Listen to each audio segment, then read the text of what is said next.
بسم اللہ الرحمن الرحیم۔ حضرت خالد بن ولید ایپیسوڈ 4۔ مسلمان معرکہ بدر میں قریش کے بہت سے آدمیوں کو قیدی بنا کر لے گئے تھے۔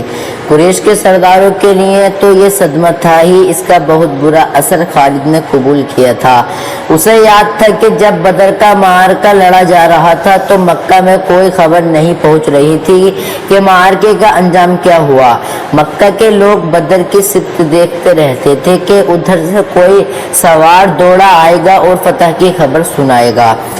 آخر ایک روز ایک شتر سوار آتا نظر آیا، لوگ اس کی طرف دوڑ پڑے۔ سوار نے عرب کے رواج کو مطابق اپنا کرتا پھاڑ دیا تھا اور وہ روتا آ رہا تھا۔ بری خبر لانے والے قاصد ایسے ہی کیا کرتے تھے۔ وہ جب لوگوں کے درمیان پہنچا تو اس نے روتے ہوئے بتایا کہ اہل قریش کو بہت بری شکست ہوئی ہے۔ جن کے عزیز رشتہ دار لڑنے گئے تھے وہ ایک دوسرے سے آگے بڑھ کر ان کے متعلق پوچھتے تھے کہ وہ زندہ ہے، زخمی ہے یا مارے گئے ہیں۔ شکست خوردہ قریش پیچھے آ رہے تھے۔ مارے جانے والوں میں 17 افراد خالد کے قبیلے بنو مخزوم کے تھے اور ان سب کے ساتھ خالد کا خون کا بڑا قریبی رشتہ تھا۔ ابو جہل بھی مارا گیا تھا۔ خالد کا بھائی جس کا نام ولید تھا جنگی قیدی ہو گیا تھا۔ ابو سفیان جو قریش کے سرداروں کا سردار تھا اور اس کی بیوی ہند بھی موجود تھے۔ کچھ میرے باپ اور میرے چاچا کے متعلق بتایا۔ ایک قاصد ہند نے پوچھا تمہارا باپ عتبہ علی رضی اللہ تعالیٰ اور حمزہ رضی اللہ تعالیٰ عنہ کے ہاتھوں مارا گیا ہے؟ قاصد نے کہا اور تمہارے چچا شیبہ کو اکیلے حمزہ رضی اللہ تعالیٰ عنہ نے قتل کیا ہے اور تمہارا بیٹا ختلہ علی رضی اللہ تعالیٰ عنہ کے ہاتھوں مارا گیا ہے۔ ابو سفیان کی بیوی ہند نے پہلے تو علی رضی اللہ تعالیٰ عنہ اور حمزہ رضی اللہ تعالیٰ عنہ کو بلند آواز سے گالیاں دی، پھر بولی اللہ کی قسم میں اپنے باپ، اپنے چاچا اور اپنے بیٹے کے خون کا بدلہ لوں گی۔ ابو سفیان پر خاموشی طاری تھی۔ خالد کا خون کھول رہا تھا۔ قریش کے 70 آدمی مارے گئے اور جو جنگی قیدی ہوئے ان کی تعداد بھی اتنی ہی تھی۔ خالد اٹھا، دری جھاڑ کر لپیٹی اور گھوڑے کی زین کے ساتھ باندھ کر سوار ہوا اور مدینے کی سمت چل پڑا۔ اس نے ذہن کو یادوں سے خالی کر دینا چاہا لیکن اس کے ذہن مدینہ پہنچ جاتا جہاں رسول اللہ صلی اللہ علیہ وسلم تھے اور جو تبلیغی اسلام کا مرکز بن گیا تھا۔ آپ صلی اللہ علیہ وسلم کا خیال آتے ہی اس کا ذہن پیچھے چلا جاتا اور اسے وہ منظر دکھاتا جن کے خالق حضرت صلی اللہ علیہ وسلم تھے۔ اس کے ذہن میں ہند کے الفاظ یاد آئے جو اس نے اپنے خاوند ابو سفیان سے کہے تھے، میں اپنے باپ اور چچا کو بھول سکتی ہوں۔ ہند نے کہا تھا کیا میں اپنے لخت جگر ختلہ کو بھی بھول جاؤں؟ ماں اپنے بیٹے کو کیسے بھول سکتی ہے؟ اللہ کی قسم میں محمد صلی اللہ علیہ وسلم کو اپنے بیٹے کا خون صاف نہیں کروں گی۔ یہ لڑائی محمد صلی اللہ علیہ وسلم نے کرائی ہے، میں حمزہ رضی اللہ تعالیٰ عنہ اور علی رضی اللہ تعالیٰ عنہ کو نہیں بخشوں گی۔ وہ میرے باپ، میرے چچا اور میرے بیٹے کے قاتل ہیں۔ میرے خون کو صرف میرے بیٹے کا قتل گرما رہا ہے۔ ابو سفیان نے کہا تھا مجھ پر اپنے بیٹے کے خون کا انتقام فرض ہو گیا ہے۔ میں سب سے پہلے یہ کام کروں گا کہ محمد صلی اللہ علیہ وسلم کے خلاف زبردست فوج تیار کر کے اسے آئندہ لڑنے کے قابل نہیں چھوڑوں گا۔ مشہور اورخ اور بقیہ نگار واقعی لکھتا ہے کہ اگلے ہی روز ابو سفیان نے تمام سرداروں کو بلایا۔ ان میں زیادہ تعداد ان سرداروں کی تھی جو کسی نہ کسی وجہ سے بدر میں شریک نہیں ہو سکے تھے اور ان میں سے ہر ایک کا کوئی نہ کوئی عزیز ان جنگ میں مارا گیا تھا۔ سب انتقام کا ارادہ لے کر اکٹھے ہوئے تھے۔ کیا مجھے زیادہ باتیں کرنے کی ضرورت ہے؟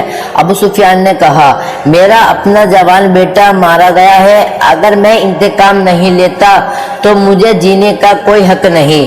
سب ایک ہی بار بولنے لگے۔ وہ اس پر متعلق تھے کہ مسلمانوں کے بدر کی شکست کا انتقام لیا جائے، لیکن آپ میں سے اب کوئی بھی اپنے گھر میں نہ بیٹھا رہے۔ خالد نے کہا بدر میں ہم صرف اس لیے جلت میں گرے تھے، سردار گھروں میں بیٹھے رہے اور ان لوگوں کو لڑنے کے لیے بھیج دیا جو قریش کی عظمت کو نہیں سمجھتے تھے۔ کیا میرے باپ کو بھی قریش کی عظمت کا خیال نہ تھا؟ خالد کے چچا جاد بھائی اکرمہ نے جو ابو جہل کا بیٹا تھا برہم ہوتے ہوئے کہا، کیا سفیان بن امیہ کے باپ کو بھی قریش کی عظمت کا خیال نہ تھا؟ تم کہاں تھے ولید کے بیٹے؟ ہم یہاں ایک دوسرے سے لڑنے کے لیے اکٹھے نہیں ہوئے۔ ابو سفیان نے کہا، خالد تمہیں ایسی بات نہیں کہنی چاہیے تھی جس سے کوئی اپنی بے عزتی محسوس کرے، ہم میں سے کوئی بھی عزت والا نہیں رہا۔ خالد نے کہا، ہم سب اس وقت تک بے عزت رہیں گے جب تک ہم محمد صلی اللہ علیہ وسلم اور اس کے چیلوں کو ہمیشہ کے لیے ختم نہیں کر دیتے۔ مجھے اپنے گھوڑے کے سوموں کی قسم، میرے خون کی گرمی نے میری آنکھیں جلا دی ہیں، ان آنکھوں کو مسلمانوں کا خون ٹھنڈا کر سکتا ہے۔ میں پھر کہوں گا کہ اب سردار آگے ہوں گے اور میں جانتا ہوں کہ میں میدان جنگ میں کہاں ہوں گا، لیکن جنگ میں ہمارا جو سردار ہوگا میں اس کے حکم کا پابند رہوں گا، اور اگر میں سمجھوں گا کہ سردار نے مجھے ایسا حکم دیا ہے جو ہمیں نقصان دے گا تو میں ایسا حکم نہیں مانوں گا۔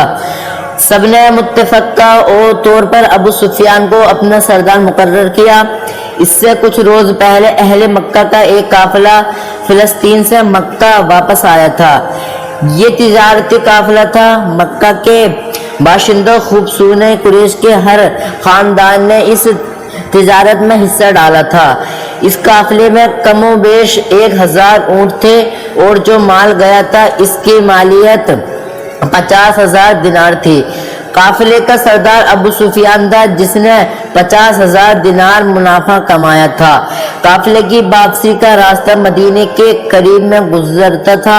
مسلمانوں کو پتہ چل گیا، انہوں نے پورے قافلے کو گرفتار کرنے کا ارادہ کیا اور ایک ایک آدمی اور ایک ایک اونٹ کو زمین کے اونچے خاطوخات سے فائدہ اٹھاتے ہوئے گھیرے سے نکال دیا تھا۔ خالد کا گھوڑا خرامہ مدینے کی طرف چلا جا رہا تھا، مگر خالد کا ذہن پیچھے کو سفر کر رہا تھا۔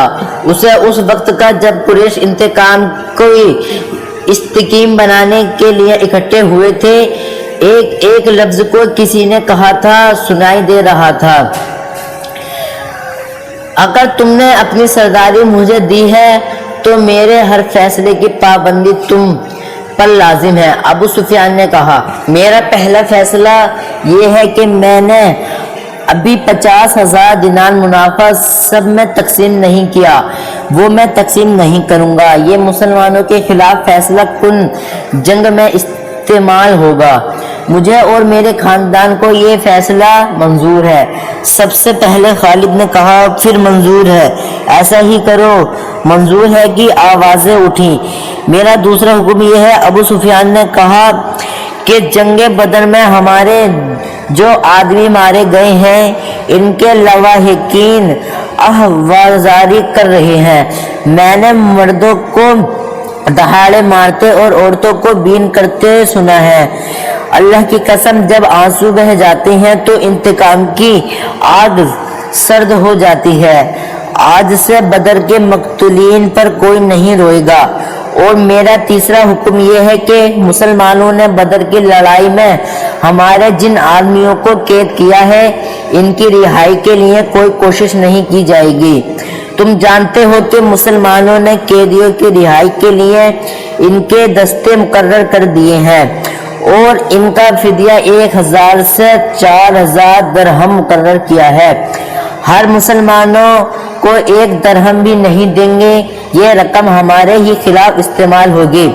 خالد کو گھوڑے کی پیٹھ پر بیٹھے اور مدینے کی طرف جاتے ہوئے جب وہ لمحے یاد آ رہے تھے تو اس کی مٹھیاں بند ہو گئیں، غصے کی لہر اس کے سارے وجود میں پھر گئی۔ وہ وقت بہت پیچھے رہ گیا تھا لیکن اب بھی اس کے اندر غصہ بیدار ہو گیا۔ اسے غصہ اس بات پر آیا تھا کہ اجلاس میں طے ہو گیا تھا کہ مسلمانوں کے پاس مکہ کا کوئی آدمی اپنے قیدی کو چھڑانے مدینے نہیں جائے گا، لیکن ایک آدمی چوری چھپے مدینہ چلا گیا اور فدیہ ادا کر کے اپنے باپ کو رہا کرا لایا۔ اس کے بعد قریش کا کوئی نہ آدمی چوری چھپا مدینہ چلا گیا اور اپنے عزیز رشتہ دار کو رہا کرا لاتا۔ ابو سفیان نے اپنا حکم واپس لے لیا۔ خالد کا اپنا ایک بھائی جس کا نام ولید تھا مسلمانوں کے پاس جنگی قیدی تھا۔ اگر اس وقت تک قریش اپنے بہت سے قیدی رہا نہ کرا لائے ہوتے تو خالد اپنے بھائی کی رہائی کے لیے کبھی نہ جاتا۔ اسے اپنے بھائیوں نے مجبور کیا تھا کہ ولید کی رہائی کے لیے جائے۔ خالد کو یاد آ رہا تھا کہ وہ اپنے وقار کو ٹھیس پہنچانے پر آمادہ نہیں ہو رہا تھا، لیکن اسے ایک خیال آیا تھا کہ رسول کریم صلی اللہ علیہ وسلم بھی اسی کے قبیلے کے تھے اور آپ کے پیروکار یعنی جو مسلمان ہو گئے تھے وہ بھی قریش اور اہل مکہ سے تھے۔ وہ آسمان سے تو نہیں اترے تھے، وہ اتنی زری اور دلیر تو نہیں تھے، 313 کی تعداد میں 1000 کو شکست دے سکتے۔